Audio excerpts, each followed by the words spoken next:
Hello बच्चों, नमस्कार। मैं मनु राठी। आप मुझे देख रहे हैं मनु राठी यूट्यूब चैनल पे। DSSB PRT की आंसर की को लेकर ऑफिशियल अपडेट क्या है और क्या है नए 1147 पद का अभी हाल फिलहाल में स्टेटस, इन सारी बातों को क्लियर करेंगे आज की वीडियो में। तो भाई अच्छे से वीडियो को जो है अंत तक देखिएगा और ध्यान से जो है सारी बातों को सुनने और समझने का प्रयास कीजिएगा। देखिए भाई, ऐसा है कि DSSB PRT की भर्ती पोस्ट कोड 802/25 1180 पद जो 26 शिफ्ट्स में आयोजित कराई गई। 47% जो है भाई अटेंडेंस थी कि इतने बच्चे जो हैं पेपर देने गए। लगभग जो अगर हम एग्जैक्ट फिगर देखें तो वो है 1,76,586 कैंडिडेट थे जिन्होंने इस परीक्षा को दिया। ठीक, अब इसको लेकर जो ऑफिशियल आंसर की है भाई, वो इस तरीके से आपकी ऑफिशियल आंसर की जो है ये लिंक है, इस पे आप क्लिक कर देंगे। मैडम आंसर की तो पहले भी आ गई थी, अब ये दोबारा क्या है? देखो बेटा, पहले जब आंसर की आई थी तो आपको मौका दिया गया था, अगर आप किसी क्वेश्चन पे आंसर चैलेंज करना चाहते हैं तो वो आप भेज सकते थे। आयोग ने वो सारे चैलेंजेस को देखा, अलग अलग शिफ्ट के जिन जिन बच्चों ने भेजे थे, और एक्सपर्ट ओपिनियन के बाद कुछ चेंजेस करने थे तो वो किए और एक फाइनल आंसर की जो है वो जारी कर दी है। ठीक, अब यहाँ पर देखिए DSSB कभी भी ये जारी नहीं करता कि आपने पेपर में क्या लगाया था आंसर। वो ये जारी करता है कि आपकी शिफ्ट में ये क्वेश्चन आया था, उसका सही आंसर ये है, बस इतना ही जारी होता है। अब आपको कितना याद रहता है कि मैं उस टाइम जो है मैं इसका आंसर ये लगा कर आई थी, क्या था, तो वो तो आपकी स्मृति पे आधारित है। और पेपर भी घर के लिए नहीं मिलता है, CBT मोड में होता है कि आप कुछ टिक लगाओ कि आपको याद रहे। तो ये सारी बातें रहती है। इसको लेकर DSSB को काफ़ी जवाब तलब भी किया गया और काफ़ी जो है बच्चों ने RTI वगैरह भी लगाई कि भाई रो स्कोर और साथ के साथ जो है जो रिस्पॉन्स शीट है वो स्टूडेंट्स की मिलनी चाहिए। ठीक है, अब यहाँ पर देखिए DSSB ने उन चीज़ों को कोई जो है आश्वासन उसको लेकर नहीं दिया है। ठीक है, जो है वो यही है। अब यहाँ पर देखिए, इससे पहले कि आपकी नेक्स्ट स्टेप क्या होता है, ई डोजियर आता है। ई डोजियर क्या होता है भाई? अब क्या होगा, इसके बाद जो बच्चे हैं, ठीक है, ये जो चयनित बच्चे होंगे, ठीक, जो कि आपकी अगर हम देखें 502 पद के लिए मनु राठी यूट्यूब चैनल और NBA के द्वारा दो जो जनरल की कट ऑफ 155 से 60 बनाई गई है हमारे द्वारा। 306 पद ओबीसी के, ओबीसी दिल्ली का ही चलता है, तो 140 से 145 कट ऑफ। 137 पद जो कि है आपके किसके, वो है आपके ईडब्ल्यूएस के, 150 से 154। 166 पद वो एससी के होते हैं, 145 से 148 कट ऑफ। और 69 पद एसटी के, 140 से 145 कट ऑफ। ठीक है, अब इसके आधार पर भाई आपके बच्चे जो है, आप बच्चों लोगों को जो है भाई शॉर्टलिस्ट किया जाएगा। ठीक, मेन बात यह है कि शिफ्ट में नॉर्मलाइजेशन भी होगा। ठीक, उसके आधार पर अब जो है एक PDF या फिर अगर हम बोले कि एक जो है नोटिस DSSB के द्वारा जारी किया जाएगा कि भाई इतने बच्चों को हम शॉर्टलिस्ट कर रहे हैं। शॉर्टलिस्ट का मतलब ये होता है कि आपके पास एक मेल आ जाएगा और साथ के साथ मैं भी वीडियो में बना दूंगी, ठीक है, जिसमें हमें पता चल जाएगा कि भाई ये बच्चे जो हैं शॉर्टलिस्ट किए गए हैं इतने मार्क्स तक के। ठीक, तो और उसमें आपको आपके मार्क्स भी पता चल जाएंगे कि आपने कितना स्कोर किया। अभी तक आपको आपके मार्क्स नहीं मिलते हैं। ठीक है, और आपके पास एक मेल आ जाएगा। मेल आते ही आपको अपने डॉक्यूमेंट्स जो हैं भाई वो अपलोड करने होते हैं।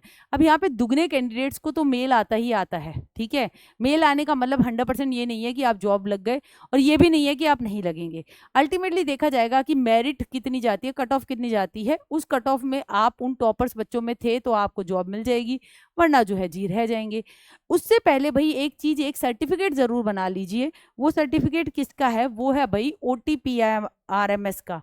ये वीडियो मैंने बना रखा है, इस वीडियो को आप देख सकते हैं। इसमें कैसे आपको NCT की ऑफिशियल वेबसाइट पे जाकर OTPRMS से अपना NCT का सर्टिफिकेट बनाना है, क्योंकि ई डोजियर आएगा तो ये कंपलसरी तौर पर लगेगा। अगर आप ये नहीं लगाते हैं तो आपका डेफिशिएंसी ऑफ डॉक्यूमेंट्स के तहत आपका कैंडिडेचर जो है वो पेंडिंग में चला जाएगा। आपके बाकी साथी जो है आपके साथ वाले जल्दी ज्वाइन कर लेंगे, आप लेट हो जाएंगे, इंक्रीमेंट लेट लगेंगे, ज्वाइनिंग लेट होगी, वो सारे नुकसान झेलने पड़ेंगे।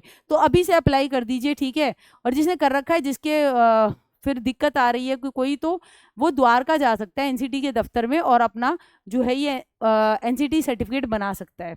अब यहाँ पे एक बात ध्यान रखिएगा, कई बच्चे कहते हैं कि मैडम हमने जो है ऐसा है कि हमने तो SCRT दिल्ली से किया है, मैंने तो BLED जो है DU से कर रखा है, हमें भी बनवाना है। देखो सबको बनवाना है।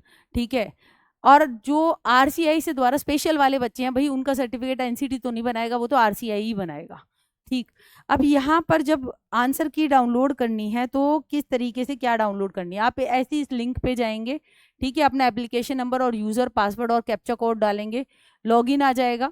ठीक है, लॉगिन करते ही भाई आपका जो है आंसर की, फाइनल आंसर की दिखने लगेगी, आपका एप्लीकेशन नंबर, आपका एप्लीकेशन नेम और कैंडिडेट के document, images, upload details, photograph आपको यहाँ दिखने लगेगी अपनी। ठीक है, इसके आधार पे यहाँ पे आप क्लिक करके जनरेट कर सकते हैं आपने जिस शिफ्ट में पेपर दिया था उस शिफ्ट के अंदर आयोग ने कौन से जवाबों को सही माना है, ये आप देख सकते हैं। इसके आगे अगर हम बात करें बेटा, तो भाई बात है ये कि आपके 1147 पद ये एमसीडी के नहीं आए हैं, बहुत दिन हो गए हैं, 2018 से तो एमसीडी की भर्ती ही नहीं आई है, और 19/10/2023 को दिल्ली की हाई कोर्ट ने कहा था एमसीडी को भाई आप जो है एडवर्टाइज कीजिए 1147 पद के लिए एडवर्टाइजमेंट, अभी तक उन्होंने जारी नहीं किया। तो भाई कंटेम्प्ट ऑफ कोर्ट के चार्जेस के तहत एमसीडी के जो कमिश्नर है भाई उनको तलब किया गया है, और कब किया गया, 18 मई 2026। हालांकि अभी भी मैं बता दूं कि भाई कमिश्नर के दफ्तर से अभी तक कुछ भी नहीं हुआ है, ठीक है, हालांकि वो इसका आंसर तो प्रिपेयर कर रहे होंगे, मगर अभी तक एमसीडी ने जो है जो वैकेंसीज हैं वो नहीं भेजी हैं। ठीक है, DSSB को, DSSB तो कह रहा है आएगी तो हम कर देंगे एडवर्टाइज। अब यहाँ पर देखिए हमें एक एक्स अभियान जरूर चलाना चाहिए ताकि एमसीडी से ये वैकेंसी हम उनसे निकलवा पाए। ठीक है, 2023 से देखिए 26 आ गया है, और ज़्यादा देर करी तो बहुत सारे बच्चे जो है ओवर एज हो जाएंगे, क्योंकि जनरल की पीआरटी में जो दिल्ली में DSSB में एज है वो सिर्फ 30 है।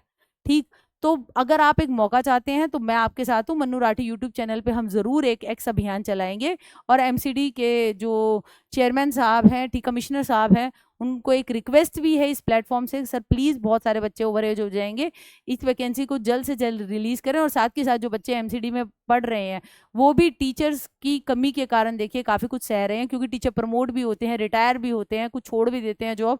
ऐसे में वहाँ पर जब भर्ती ही नहीं होगी तो वहाँ पर टीचर्स की अवेलेबिलिटी ऑब्वियसली कम होती जा रही है। ठीक है, टीचर पीपल रेशो भी बिगड़ेगा, आरटी के नियमों का भी उल्लंघन होगा। तो ऐसे में सर बच्चों को गुणवत्तापूर्ण शिक्षा मिले, बेरोजगार युवा को रोजगार मिले, उसके लिए जल्द से जल्द जो है भाई ये विज्ञापन जारी कीजिए। कितने पदों का, 1147 पदों का। इतने आप क्या कर सकते हैं, इतने भाई एक्स अभियान तो हम चलाएंगे, पढ़ना हम जारी रखेंगे, रोजगार तो लेना ही लेना है। DSSB PRT को लेकर VOD बैच है जो नोटबुक अकेडमी ऐप पे अवेलेबल है, 999 रुपीज़ का ये बैच है। जब ये भर्ती आती है, ठीक है, एमसीडी वाली PRT की, तो हम लाइव बैच भी लेके आएंगे, मगर जिन बच्चों ने ये बैच ले रखा है उनको वो लाइव बैच जो है भाई वो फ्री देंगे। ठीक, 9 बजे वाली क्लास जिसका डंका बोला DSSB PRT के पेपर में, आप देख सकते हैं, आप पूछ लीजिएगा जिसने भी DSSB PRT की तैयारी करी है उसको पता है हमने कितनी बेहतरीन तरीके से इस बैच में पढ़ाया था। ये वही सिलेक्शन वाला बैच है जिससे आप जुड़ सकते हैं। 9 बजे वाली क्लास विद PDF इसी में अवेलेबल है। और भाई ये हमारी बुक है जो आपको मिलेगी फ्लिपकार्ट, अमेजन में। आप प्रैक्टिस करना चाहते हैं तो इसमें 15 जो है व्याख्या सहित पेपर हैं जिनसे आप अच्छे से तैयारी कर सकते हैं। तो यही है अपडेट, और DSSB PRT की सटीक जानकारी के लिए हमारे साथ जुड़े रहिए। आपकी बड़ी बहन मन्नू राठी सदैव आपके साथ। धन्यवाद। जय हिंद, जय भारत।